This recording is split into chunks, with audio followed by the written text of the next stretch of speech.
이 다니엘서는 대표적인 묵시의 말씀이 아니겠습니까? 이 묵시를 보면서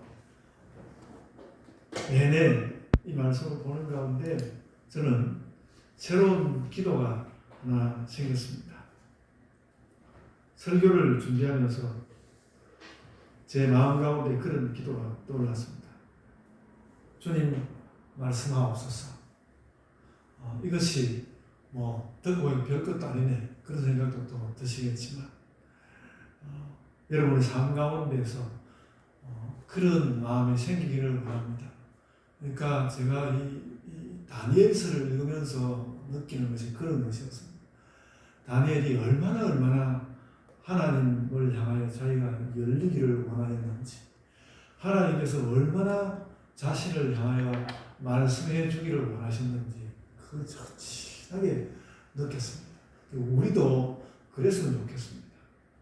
정말 하나님 저희가 열리기를 원하고 꼭 하나님 말씀을 듣기 원하오니 저에게 말씀하옵소서. 그런 마음이 여러분 가운데 아주 정말 봄철에 꽃이 확 피어나는 것처럼 그렇게 피어나기를 원합니다. 주님 말씀하옵소서.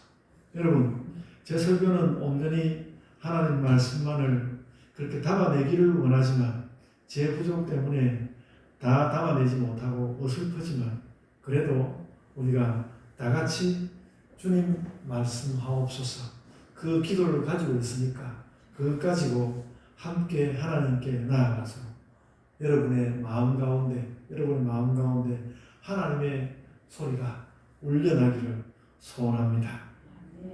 오늘도 그래서 주님 말씀에 귀를 기울입시다. 이 다니엘이라는 선지자가 주전 7세기 후반서부터 주전 6세기 후반까지 날짜를 여러 번 헤아려봐도 거의 100년 가까운 세월을 살면서 거의 70년 세월 동안 예언한 것이 분명합니다. 그리고 아마도 그랬던 다니엘의 영향력은 상당했던 것 같습니다. 강대국의 인질로 끌려가서 결국 고국으로 돌아오지 못했지만 그 강대국의 왕들에게 오히려 시대에 대한 예언을 하면서 꿋꿋이 강하게 살아냈습니다. 바로 그 삶의 흔적을 배경으로 이 다니엘서가 기록되어서 남아있는 것입니다. 그 영향력이 엄청났기 때문에 7세기 선지자의 이름으로 무려 2세기의 역사를 예언하는 것이 다니엘서에 나타나 있는 것입니다. 500년을 건너서 그 특별했던 선지자의 이름으로 유다 사람들은 현재를 이해하고 미래를 내다보고 종말에 대하여서 확신하였습니다. 수백 년 세월이 흘러도 그 다니엘이라는 이름의 영향력이 생생할 만큼 그 다니엘은 자기의 시대를 읽어내고 미래를 예견하고 그 가운데 하나님 뜻을 읽어냈습니다. 우리가 오늘 기독교인으로 하나님을 믿는 것도 저는 그런 것이라고 생각합니다. 신자답게 하나님 뜻을 따라서 현재를 알고 다가오는 시대에 대비하고 마지막 날에 대한 분명한 비전을 우리가 가져야 하는 것입니다. 우리가 다니엘서를 읽는 이유는 그것이 아닐까. 저는 오늘 본문에 의지해서 그 이야기를 하고 싶은 것입니다. 잠언 29장 18절에 묵시가 없으면 백성이 방자에 행한다는 그런 말씀이 있는데 이 말은 다니엘을 보여주는 것입니다. 다니엘이 있기 때문에 정말 엉망진창이 된 그 나라가 결코 방자에 행하지 않고 그래도 이스라엘이 명맥을 유지하였던 것입니다. 오늘 우리도 묵시가 없으면 백성이 방자에 행한다는 그 말씀에 우리가 깊이 빠져들면서 방자에 행하지 않는 그런 신자들로 살아야 할 것입니다. 우리가 별로 주위에서 보지 못했던 사실이 하나 있습니다. 다니엘은 그 엄청났던 그 무서웠던 엄혹했던 제국의 명을 어기고 기도를 감행할 만큼 뭐 좀 며칠 쉬었다 하면 되는데 막 지금 난리법석이니까 좀 쉬었다 하면 되는데 그거 아니고 오늘 당장 내가 하나님께 기도해야 됩니다. 그래서 그 제국의 명을 어기고 기도를 감행할 만큼 경건의 용기가 가득했지만 다니엘서는 역으로 다니엘이 느끼는 두려움으로 가득합니다. 그 세상을 꿰뚫고 있지만 두려움으로 가득합니다. 오늘 본문 40절은 그 두려움이 무엇인지 잘 보여줍니다. 다니엘서는 이 11장 40절에서 마지막 때에 대하여서 예언하고 있는데요. 여기에 전쟁에 대한 굉장한 두려움이 표현되어 있습니다. 남방왕과 북방왕이 전쟁을 하더라는 것입니다. 전쟁을 할 것이다. 물론 이 두려움 속에도 하나님께서 역사를 다스리실 것을 믿지만 이스라엘은 이 전쟁에 참견할 아무런 힘이 없는, 이미 없어진, 이름도 없는 없어진 나라였습니다. 약한 백성들은 영문도 모른 채 전쟁의 참화에 시달리게 되어 있었습니다. 다니엘이 그것을 너무나 두려워했습니다. 오늘 본문에서 이 북방왕은 셀류키드의 안티오쿠스 4세를 말하는데 이 사람은 주전 175년으로부터 163년간 한 12년 정도 재위한 왕입니다. 유다는 주전 600년 어간부터 이때까지 175년, 그러니까 이게 400년이 넘는 기간입니다. 500년이 안 되지만 400년이 넘는 기간 동안 이 유다 사람들은 그 강대국의 무력 충돌을 늘 보면서 지내왔습니다. 그 주도하는 나라가 바뀌는 그런 세월을 400년을 보면서 살아왔습니다. 멸망당한 약속으로서 수백 년 세월 동안 강대국들의 전쟁을 지켜보는 것은 엄청난 트라우마였을 것입니다. 다니엘도 이런 트라우마를 품은 채 자기 시대를 보았던 것 같습니다.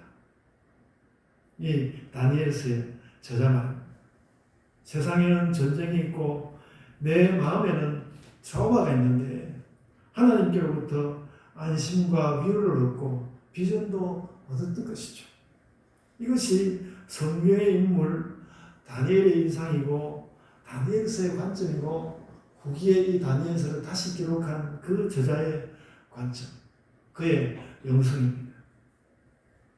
본문의 장면은 아마도 주전 160년대 어느 시기였을 것입니다.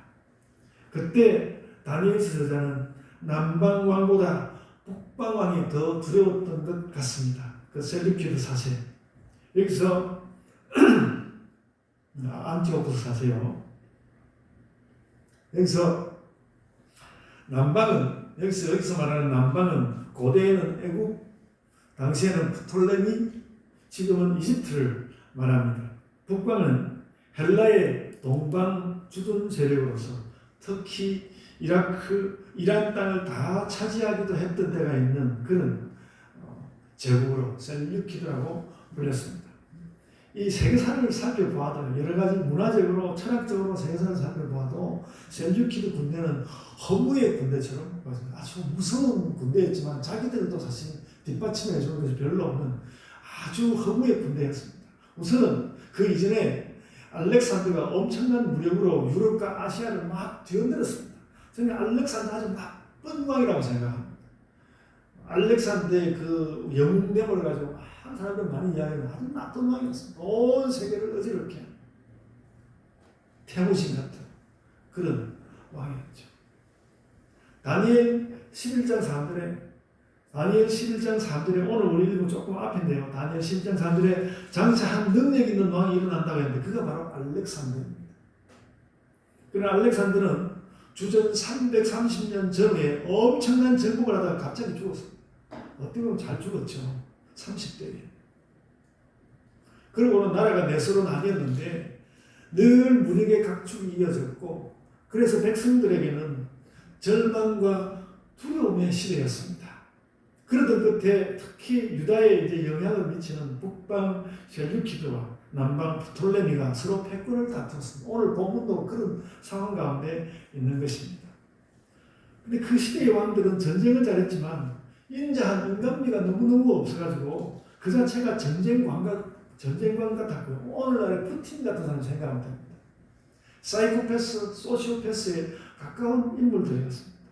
다니엘서는 특히 그런 이상한 왕 느부갓네살과 안티오쿠스 4세를 잘 묘사하고 있습니다. 여러분 이 느부갓네살이 나름대로 또 이 다니엘의 말도 받아들이고 그랬지만 그 하는 짓들을 가만히 보면 이 완전히 미친놈 가까웠습니다.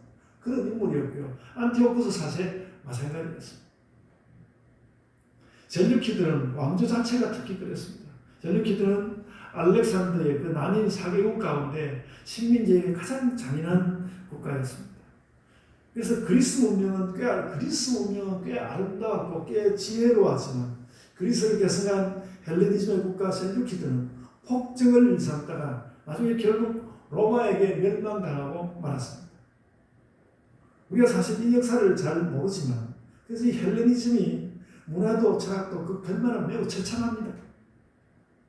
그런 모든 현상들과 왕의 악한 인간성, 그 모든 그런 험악한 현상들과 왕의 악한 인간성까지 지켜보는 것은 약한 나라 백성들에게는 너무너무 두려운 일이었고 다니엘도 비록 지혜가 가득했다고 해도 그 마음에 백성들을 보면서 걱정하는구나. 백성들의 그 두려움을 함께 갖지 않을 수가 없었습니다. 그 악했던 셀류키드의 왕 가운데도 특히 악명높았던 것이 오늘 본문에 나오는 안티오쿠스 4세고요. 오늘 본문 11장, 오늘 본문 앞쪽에 11장 21절로부터 45절까지 쭉 그 험악한 이야기가 나오는데 모두 다 안티오쿠스 4세 이야기입니다. 이 다니엘, 그리고 그뿐만 아니라 다니엘서의 후반부인 그 7장 이하에서는 늘 역사적인 정황을 이야기하다가 최종적으로는 안티오쿠스 4세를 이야기하는데 이 시대를 이해하는 사람들이 볼 때는 그 기록이 다니엘서의 그 기록이 역사적으로 아주 정확하고 역사의식이 강하게 들어있는 그런 역사 기록입니다. 그러면서 또 신학적이고 영적인 글입니다. 여러분 그 오늘 본문에서 훨씬 앞서게 그 다니엘 7장 20절에 뿔이 새로 나와가지고 다른 새 뿔이 빠졌다 이렇게 이야기했는데 이때 새로 나온 뿔이 안티오쿠스 4세를 말합니다. 그러니까 이 벌써 다니엘 7장부터 안티오쿠스 4세를 이야기하기 시작했거든요. 그러니까 이 다니엘서 후반은 다 안티오쿠스 4세를 말하자면 그 가장 악한 자로 두고 성경에 기록되어 있는 것입니다. 8장에는 순양과 순염소 이야기가 나오는데 그 8장 9절 이하에 순염소에 새로 나온 작은 뿔이 온갖 나쁜 짓을 일삼는다고 이렇게 말씀하고 있는데 그것도 안티오쿠스 4세 이야기입니다. 또 10장 20절에는 상징적으로 헬라 군주라는 그 천사장을 언급하는데 이것도 헬라 셀류키드를 상징하지만 끝내는 안티오쿠스 4세를 말하고자 하는 것입니다. 그리고 오늘 본문에 앞서서 11장 21절에서부터 안티오쿠스 4세를 이야기하고 오늘 본문 우리 읽은 45절까지가 안티오쿠스 4세 이야기입니다. 그러니까 너무나 끔찍한 왕이죠. 안티오쿠스 4세. 이스라엘과 다니엘을 따르는 선지자 전통에서 안티오쿠스 4세를 얼마나 끔찍하게 생각했는지 알 수 있습니다. 우리는 아마 신앙적으로 이만큼 그러니까 그 유다 사람들이 혹은 다니엘이 이만큼 신앙적으로 미워했던 그런 인물을 우리는 가져본 적이 없는 것 같습니다. 우리도 뭐 일제시대를 지내왔지만 아주 끔찍한 왕이었습니다. 다니엘은 바벨론과 바사 시대에 그 제국들의 길까지 조언한 그런 지혜자였는데 그의 예언을 따르는 유다의 예언 전통은 이제 헬라세력인 그 셀류키드가 너무나 끔찍스럽다고 말하는 것입니다. 다니엘서는 그 시대 백성들의 그 끔찍한 두려움과 분노를 담고 있습니다. 그리고 안티오쿠스의 신성 모독에 대해서는 오늘 본문 바로 앞 그 11장 36절로부터 39절에 적나라하게 기록. 안티오코스가 어떤 나쁜 짓을 했는지 바로 우리 본문 앞에 그 36절로부터 39절에 잘 기록되어 있습니다. 제가 빠른 속도로 한번 읽어드려 보겠습니다.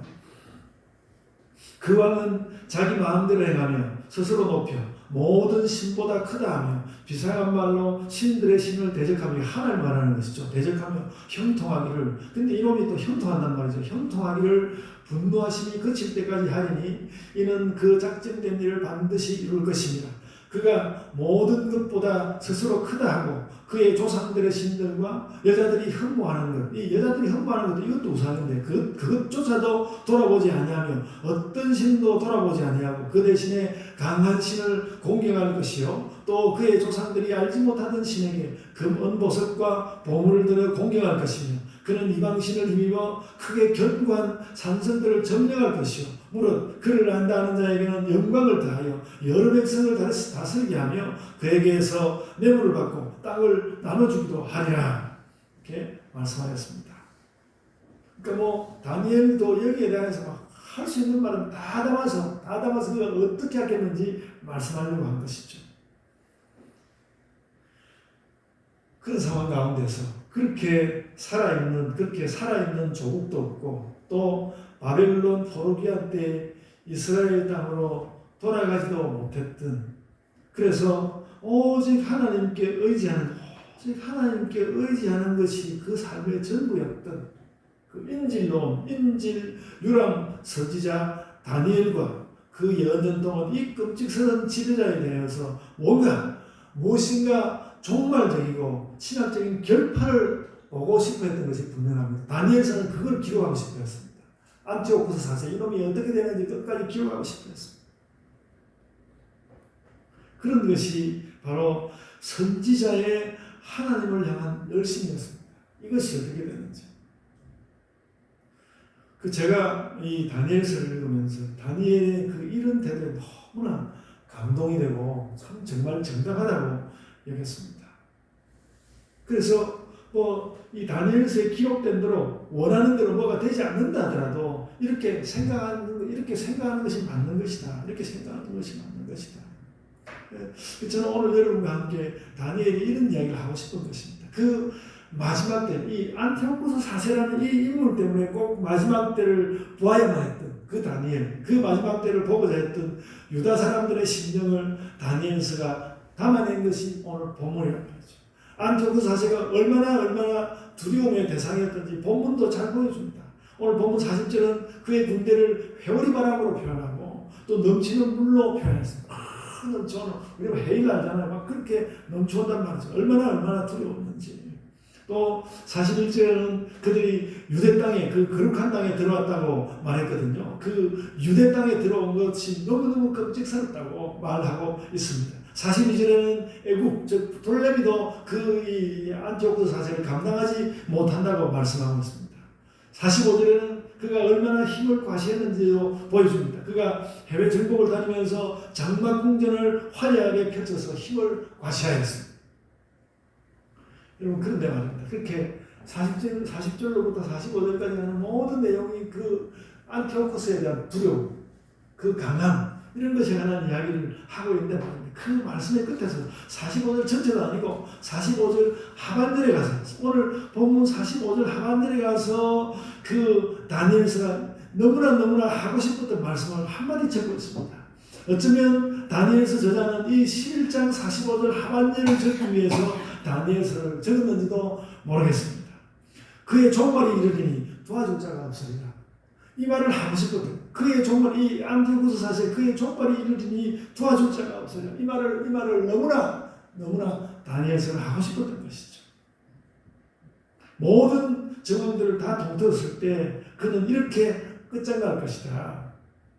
그가 정복길에서 완전히 박살나기를 선지자는 원하였습니다. 그래서 오늘 본문 11장 45절은 이 하반절의 말씀은 어떤 사실에 대한 예언, 정말로 일어나는 사실에 대한 예언이라기보다는 선지자의 소망이었어요. 하나님 이렇게 된 이런 자는 아무도 도와줄 자가 없어요. 완전히 몰라 박살나야 되는 거 아닙니까? 그 선지자의 소망이었습니다. 근데 여러분 역사적으로 너무나 어이가 없는 것은 이 안티오쿠스 4세는 전쟁하다가 전사에서 죽지 않았습니다. 어떤 병에 걸렸는지 모르지만 그리고 오래 사는 것 같지는 않습니다만 어떤 병에 걸렸는지 모르지만 그냥 병으로 죽었습니다. 물론 전투기들을 더 키워보려고 전복전쟁을 기획했지만 무력해진 분위기 가운데서 죽었는데 그렇게 죽긴 했지만 그럭저럭 버텨내다가 병들어서 죽었습니다. 참 아이러니죠. 저는 그래서 이렇게 흘러가는 이 역사에 관한 하나님께 선지자가 그렇게 예언했는데 이게 안 이루어지다니. 그래서 이런 것을 보면서 오늘 11장 45절에 이 말씀이 도대체 어떤 것인지, 이 말씀이 어떤 의미인지 이걸 꼭 나누고 싶었습니다. 선지자의 예언이 꼭 일어나는 일만 말하는 것은 아니라는 것입니다. 그래서 구약 성경에 어떤 예언은 이루어지고 어떤 예언은 안 이루어졌고 이런 것을 막 신학자들이 막 분류도 하고 그러는데요. 저는 별로 무의미하다는 생각입니다. 선지자의 예언이 꼭 일어날 일만 말하는 것은 아니다. 나쁜 놈이 있으면 그는 징계를 받아야 한다는. 하나님 앞에서 분명히 불경한 짓을 저질렀고 그가 악을 저질렀다면 그는 반드시 징계를 받아야 한다는 아주 윤리적이고 역사 심판의 관점에서 또 하나님의 눈으로 보는 그런 관점에서 선지자가 예언한다는 것입니다. 하나님이 역사 가운데서 그것을 안 들어주셔도 어쩔 수가 없지만 그래도 제 역사의식과 신앙으로 볼 때 이런 자는 뼈저린 심판을 받아야 하는 것 아닙니까? 하나님께 하소연하는 것이죠. 백성들에게 미래를 알리는 것인가 하지만 하나님 이거 이렇게 가면 되는 것입니까? 하고 하나님을 향한 호소죠. 이것이 바로 선지자의 정신이고 우리의 믿음도 그런 것으로 좀 단단하게 서야 한다. 저는 그래서 이번 주간 다니엘서 읽으면서 그런 다짐을 또 하고 그랬습니다. 하나님께서 이 기도를 고지못대로 들으시지 않았다는 것은 오히려 중요하지 않은 것 같습니다. 그래, 네 말이 맞다. 그래서 안티오쿠스 그놈 결국 병들어서 죽지만 자멸하고 말까 자멸한다. 말했죠. 하나님께서 꼭 그렇게 말씀하시는 것 같습니다. 그래서 여러분 예언이라는 것을 그렇게 깨닫게 되었습니다. 예언이라는 것은 결코 역사적 사실만 혹은 역사적 사실이 될 것만 말하는 것은 아니다. 선지자의 예언이 그런 것은 아니다. 역사 가운데 반드시 그렇게 되어야 한다고 생각하는 하나님의 심판에 대하여서 예언할 수 있다는 것입니다. 예언할 수 있습니다. 그래서 우리도 그래야 한다. 그렇게 예언대로 되지 않더라도 애석하지만 그래도 상관없다. 상관이 아주 없는 것은 아니겠지만 상관없다. 저런 자는 하나님의 징벌을 받아야 돼.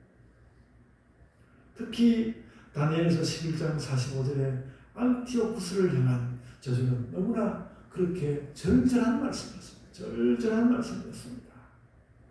그래서 저도 이 설교를 적으면서 저도 그런 생각을 했습니다. 하나님, 제 입술에도 이런 절절한 소리를 주소서. 이루어지지 않더라도 좋습니다. 절절한 소리를 주옵소서. 그런 기도가 생겼습니다. 그래서 여러분, 우리도 이런 다니엘서의 저자와 같은 그런 우리 교회가 그런 예언 세력이 되면 좋겠습니다.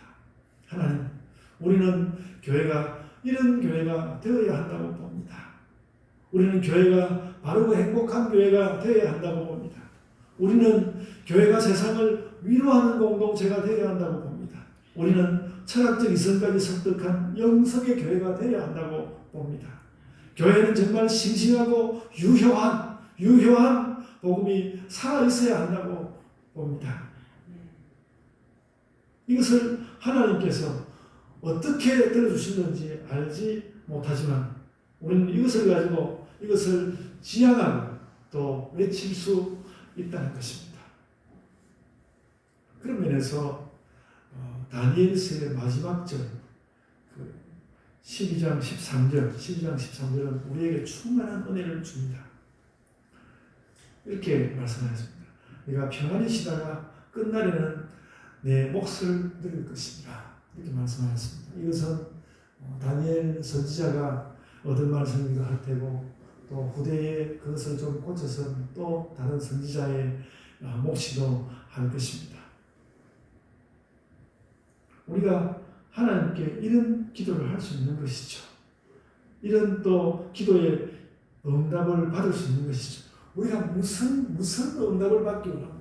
우리가 하나님께 기도하고 무슨 응답을 받기 원합니까? 꼭 응답을 받기 원한다면 이런 응답을 받아야 할 것입니다. 네가 평안히 쉬다가 끝날에는 너의 몫을 누릴 것입니다.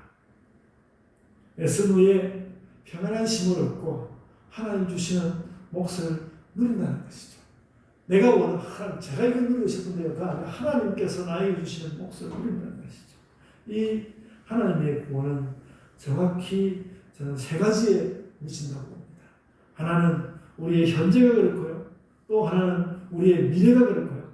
마지막으로는 세계의 종말에서 그렇게 하나님께서 반드시 그렇게 이루어 오실 것입니다. 그래서 이 다니엘서는 하나님의 은밀한 역사와 종말 계획인 묵시가 맞지만 그것을 아주 철저히 우리의 실제 삶을 담아내고 있다. 제가 이 다니엘서를 그렇게 한 달간 우리가 이렇게 묵상을 하고 큐티를 하면서 제가 결국 깨닫게 된 마지막 남은 한두 마디의 이야기는 그것입니다. 정말 이게 묵시가 맞지만 이것은 우리의 실제 삶을 담아내고 있는 것이다. 그래서 너무나 실제이기 때문에 우리의 실제뿐만 아니라 우리의 가능성과 믿음의 기백까지 모두 더 담아낸다. 우리의 기도가 그런 것이어야 하지 않는가? 현실보다 더 현실적인 고백이 바로 다니엘의 묵시였습니다. 교회에 나아갈 길도 그런 것이야. 교회에 나아갈 길도 그런 것이어야 합니다. 다시 한번 말씀이지만 잠언 29장 18절에 이 말씀이 귀에 쟁쟁한 것이죠. 묵시가 없으면 백성이 방자에 행한다. 그래서 우리 심정 가운데 이런 살아있는 묵시가 이렇게 싱싱하게 막 살아서 막 운동하는 그런 운동력을 우리가 심정 가운데 느껴야 하는 것이죠. 그래서 여러분에게 이 말을 심히 강조하기에 앞서서 제 자신이 방자에 행하지 않기 위해서 다니엘의 이 묵시를 품고 살아야 되겠다. 또 결심하고 내가 며칠 지나면 또 잊어버리는 것은 아닐까. 다짐하였습니다. 같이 다짐하는 시간을 가지면 좋겠습니다. 그래서 오늘 다시 말씀드리지만 그런 것을 깨닫습니다. 하나님께서 꼭 내 기도를 현실로 만들어주지 않더라도 내가 기도했는데 그 기도를 내 현실로 만들어주지 않더라도 그래도 내가 하나님 뜻을 따라서 내가 기도할 수 있으면 그것이 바로 하나님께서 나에게 주신 묵시가 아닌가. 하나님이 안 들어주셔도 그 하나님의 뜻을 따라서 내 입에 기도가 담길 수 있다면 그것이 나를 위한 나의 시대의 묵시가 아닌가. 우리가 이런 말씀을 찾아서 우리 자신도 바로 서고 또 교회도 바로 서고 또 세상 가운데 나가서도 바른 세상에 관한 이야기를 해야 할 것입니다. 그래서 여러분 오늘 이 다니엘의 묵시의 그 이해와 깊이를 정말로 깨닫는다면 여러분의 삶이 달라질 것입니다. 저도 달라지고 싶습니다. 하나님, 제가 다니엘 이 말씀을 읽고 제가 정말 달라지고 싶은데요. 제가 이 결심이 변하지 않게 주십시오. 그런 마음이 많습니다. 여러분, 아멘, 그렇습니다 하는 기도가 여러분의 심중에 가득히 새겨지기를 바랍니다. 아멘. 기도하시겠습니다.